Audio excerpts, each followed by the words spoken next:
What's up guys, and welcome back to another episode of Career Mode. This is episode number 18, and we're starting today's episode off with my agent, didn't realise I had one, coming to me and saying England might well be offering you the job. Yep, disappointing World Cup in Qatar for Gareth Southgate, clearly, but I said to my agent, you might as well not even send that email to me, I'm not interested. Right now, we are off to a flyer with Nottingham Forest, and my sole priority is with the Reds. Yep, 4 clean sheets in our opening 4 games, 4 straight wins and sitting top of the table. We're a different team this year after the rebuild, and it's showing on the pitch. So, first game of today's episode after I turned down that loan bid there for Nico Williams from our rivals Leicester City. I want to keep him in the Premier League, but not under Brendan Rodgers. Our first game, Spurs away in North London, where last year we picked up our first away day scalp at this very ground. And heading into the game, being fearless, 4 straight wins, I went on the offensive in this game. It's the sitter in the first half through Jesse Lingard,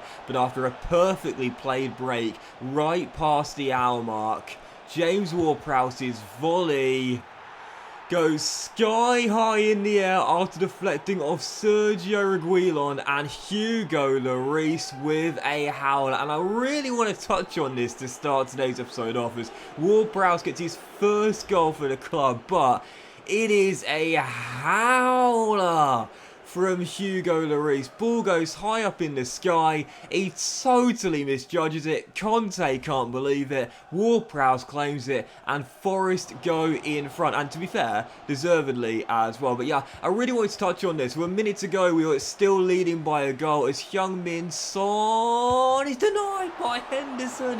What a save from Dean, looking for his 5th straight clean sheet. Had Worrell on the line. I think he would have blocked it anyway, but Dean wasn't to know that. What a save from Henderson. How good has he been to start the season with 5 straight clean sheets? But no wonder the cameras pan to his opposite number at full time after the Reese's howler gives us our 5th straight win as we shock Spurs silent for the 2nd year in a row in North London. But I wanted to touch on this. So yeah, you know, Lloris, as everyone knows, is a tremendous shot stopper at times, but he can be regarded as a bit error prone, and I want to know what you guys think about this. So obviously we talk about how we want FIFA to become more realistic, you know, make the game feel more immersive, mirror what we see in real life a lot more, and you know, I think EA are doing a better job with that as the years go by. And we have seen over the past couple of years, goalkeepers are a lot more eccentric and unpredictable than they used to be, and they do occasionally make a mistake, like there with Lloris, that leads to a goal.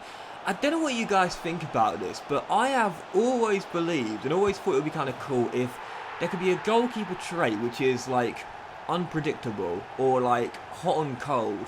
Maybe a better name for it than that, hot and cold. But the reason I think that is because there are so many goalkeepers in world football who are tremendous on their day in terms of shot-stopping ability. I think one of the most common examples people would use is David De Gea at Manchester United. There was a period of time where he was just, you know, ridiculous. I mean, unreal between the sticks. And occasionally, he still does produce these matches where he is unbeatable and makes these incredible saves. But we also see him occasionally make these glaring errors, and Hugo Lloris is like that as well. And Spurs fans will tell you this. You know, Lloris has been there for about a decade now. You know, on his days, a fantastic shot stopper, but I can, you know, I mean, he had an error against Arsenal this year. I can think of at least 3 or 4 errors just on the top of my head right now that the guys made over the past 2 or 3 years that have been quite noteworthy and have led to goals. I mean, never forgetting the World Cup final against Croatia. I mean, they won the game, of course, and won the tournament, but never forget that howler in the World Cup final. Lloris has always been that kind of goalkeeper where occasionally he just looks, you know, ridiculously composed and brilliant reactionary saves with fantastic confidence placed upon him in his back line. But then there are games where he just has this moment of madness. Again, that World Cup final, I know I've said it a few times now, but that World Cup final howler against Croatia was just got to be one of the worst errors, you know, by a goalkeeper you've ever seen in the World Cup final. It was ludicrous. But, you know, like, Lloris is that kind of goalkeeper. And I've always thought, you know, because there are so many goalkeepers that are like that, you know, that will make mistakes from time to time. And I say it all the time, you know, goalkeepers are human, they're not robots. They will make mistakes and they will lead to goals. I think if we want the game to become more realistic, I think it'd be kind of cool that certain goalkeepers have that kind of trait. Occasionally, you'll play a game against them, and they are literally, and I mean literally, unbeatable. They will save everything. They will stop shots from point blank range. They will claw balls off the line. David Seaman,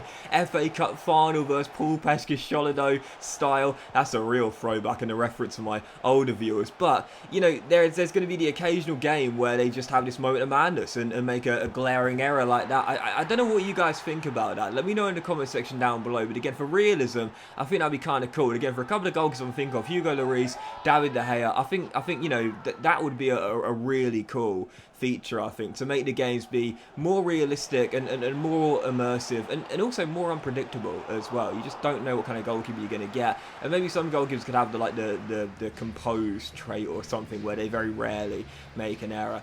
Anyway, following a win against Spurs, we beat Newcastle 2-0. The Shockers' first 2 home goals for us this season, unsurprisingly, come against the Magpies. Obviously scored a penalty at St James's Park on the weekend on Saturday in Newcastle's big win against Brentford there. But our first loss did come directly afterwards, and it was going to happen as well. 6 straight wins in the Premier League for Forest, 6 straight clean sheets. It was going to happen at some point, and it came there at Anfield. Yeah, 3-0 loss to Liverpool.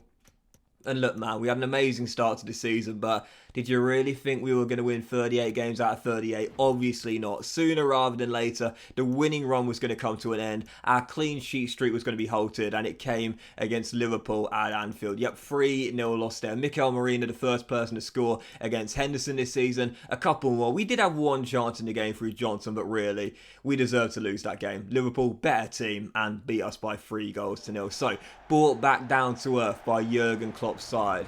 Following game, 1st one of October, away at the Etihad Stadium, Pep Guardiola's Manchester City, where last season this was the ground, this was the fixture where we survived in the Premier League. That famous 2-0 victory away from home here in the northwest of England secured Premier League football for this our 2nd season. But how different things have been this year.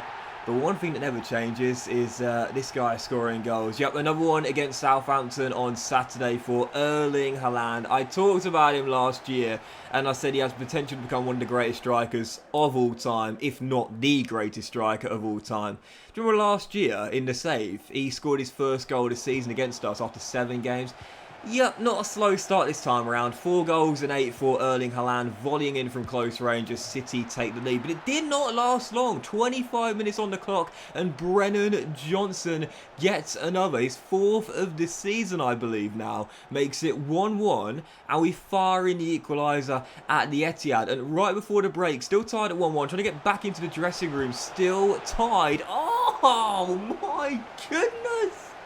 What a clearance from Niakate. Chance remains alive. Haaland keeps the opportunity going. Offloads to Riyad Mahrez, and the Algerian fires wide. You gotta see this camera angle. Can you imagine that on your Instagram page? How class was that from Niakate? Haaland chips Henderson, thinks he's going to celebrate yet another goal as he bags his brace, but Niakate says no. Overhead kick. Goal line clearance from Niakate. That was absolute class in a 1-1 draw. Yep, we came to Etihad last season and won big with a 2-0 victory. This time battled back from a goal down and claim ourselves a point, and I will take it. How do we respond after our first loss of the season against Liverpool away at Anfield 3-0? First game we concede. First game we fail to score. First game we lose. Well, talk about your responses. Yeah, 1-1 draw at the Etihad, and Lord knows I'm going to take that. So, following game, back home to the City ground where we are 100% this season, taking on Aston Villa. Could we return to winning ways after none in our last 2? Well, worst possible start. Hakan Çalhanoğlu from Milan to Inter, and now to Aston Villa. Opens the scoring for Steven Gerrard's side and puts them in front. And I was thinking, oh man, the honeymoon period is over. It's going to be 3 straight games with no clean sheets and 3 straight games without a win. Well, one of our players had different expectations for how this game would pan out.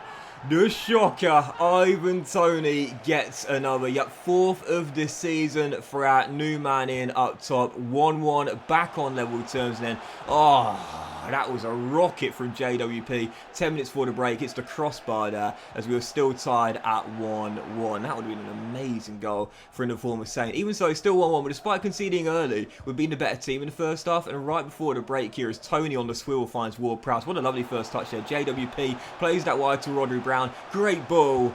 And a better finish from the kid, Rodri Brown's first of the year, and what a goal. It was brilliant ball to find him there from Ward-Prowse. That's what we brought him in for, and what a strike from Rodri. Beats Emi Martinez, and the turnaround complete. His first of the season. You'll see I've given him a first team squad number this year, the number 3. His potential might have been downgraded, but his ability and influence certainly hasn't been. Forest 2, Villa 1, and despite DCL hitting the bar in the second half, we'd hold on to win a hot-tempered affair 2-1 at the City ground, and we are back to winning ways and extend our 100% streak at home, courtesy of one hero to perhaps a one in the making. Yep, Tony with the leveller and Brown with the winner. And you would have seen at the end there, now I included one of those pre-match animations you often get for big games in FIFA career mode now.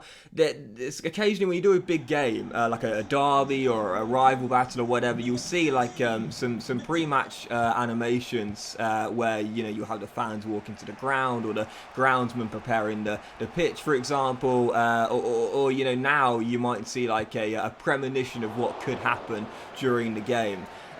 It's kind of cool. It's a bit of a trivial feature, but it's still kind of cool. You would have seen there was a build-up, well, 2 highlights that I included. I say highlights, 2 animations I included there of Johnson and, I'm not sure who the other player was, but Johnson and DCL, I think it was, getting involved in a bit of argy-bargy. And you would have seen myself and Gerrard, you know, coming together on the sidelines for a heated discussion, if you will. Now, I said last season, one of our episodes last season, I'd love to see, you know, a 15-plus version of FIFA where you have that actually happening in the game. Not just a pre-game premonition of what could happen, but an actual, you know, moments or actual moments during the game where you see that sort of stuff for those kind of rival derby, big 6-pointers, if you will. Because they're so cool. Like, they're so cool. They really make the game feel more immersive there. And so if they're going to include it pre-game as a premonition, why not during the actual game itself, EA? Hopefully something they'll add in for next year, because that'll make those kind of like rival, derby, big relegation, 6-pointers, title battles, whatever, much more dramatic, much more immersive, and much more realistic. So final game of today's episode, could we make it back-to-back wins away at Molineux here against Wolverhampton Wanderers? Well, they might be struggling to score in real life, but not in this game. Yet they had 2 separate leads in the game, opened the scoring, and then Nelson Semedo restored their lead after Tony got his third in 2 games. Sorry, a second in 2 games. So it's 2-1, but directly from kickoff. How about this? A Brett Gise dives in recklessly, and Wolves are down to 10 men as the former QPR and Palace man has a moment of madness. We've got a late corner as we've got the man advantage. Could we make it pay off? Red shirt scrambling, looking for a bit of space. Marco Senesi rolls it across. And who's there to tuck it home from 4 yards? Well, I almost spoiled it for you. Yep, it's his third in 2 for Ivan Toney at the death. What drama at Molineux. Wolves going down to 10 men. We keep the chance alive from a corner. Brilliant flick from JWP. He's been tremendous to start this season off. And Marco Senesi in from Bournemouth rolls it across to Toney, 4 yards out, who could not miss. We battle back from a goal down twice in the game. And whilst it is only 1 win in our last 4, we dropped to 2nd in the table behind the Red Devils on goal difference. 7 wins in 10 and only the 1 defeat so far. It's still been an impressive beginning to the campaign for Nottingham Forest. But that will end today's episode of Career Mode, guys. Big thank you for watching. I hope you enjoyed it from Triple Like. Most of you all have a fantastic day, and I'll see you for the next episode of Career Mode very soon.